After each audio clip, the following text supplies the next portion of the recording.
Sorry जानू, आवे में थोड़ा लेट हो गई है। अच्छा छोड़ो, कम से कम आता गइलो नहीं। जानू एगो बात कही। हाँ कहो ना। सोचे तानी कि तू कहीं नाराज तो ना हो जाइबा।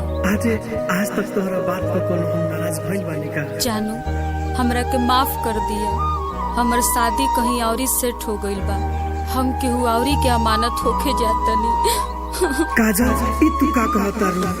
अरे तू तो हमरा संगे 7 जन्म रहे के क्रिया खैले बाड़ू, फिर कैसे बदल गइल? अरे जा तारू तो जा, बाकी एगो बात याद रखियो।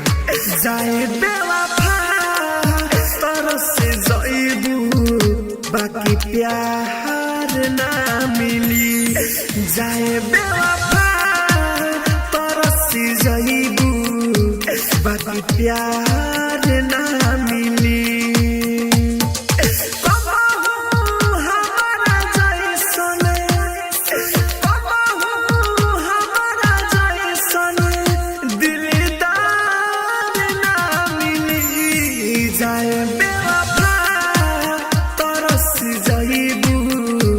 बाकी प्यार ना मिली।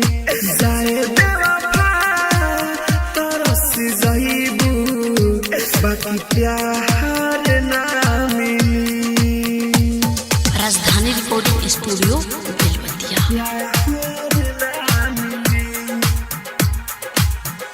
Music by DJ Munna, Jhitki Bazar, Madhubani.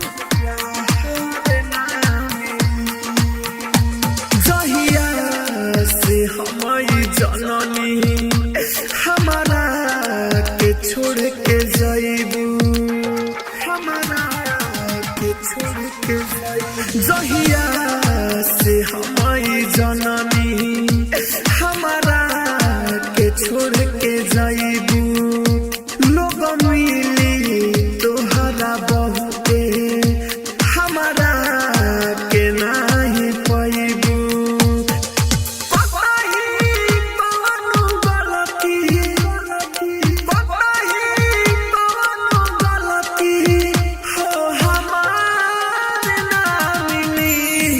जाए बेवफा तरस जाइबू, बाकी प्यार ना मिली। जाए बेवफा तरस जाइबू, बाकी प्यार ना मिली। Rajdhani recording studio Belwatia. प्यार ना मिली। Music by DJ Munna, Jhitki Bazar, Madhubani. दिलवा के अबई दर्द बर्दाश्त नहीं के हो खते, बर्दाश्त नहीं के। दिलवा के अबई दर्द बर्दाश्त नहीं के हो खते।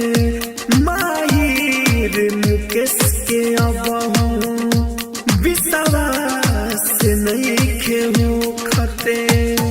राहुल राजधानी के, राहुल राजधानी के कबो और ना मिली। जाए बेवफा तरस जाइबू, बाकी प्यार ना मिली। जाए बेवफा तरस जाइबू, बाकी प्यार ना मिली। राजधानी डिजिटल रिकॉर्डिंग स्टूडियो बेलवतिया।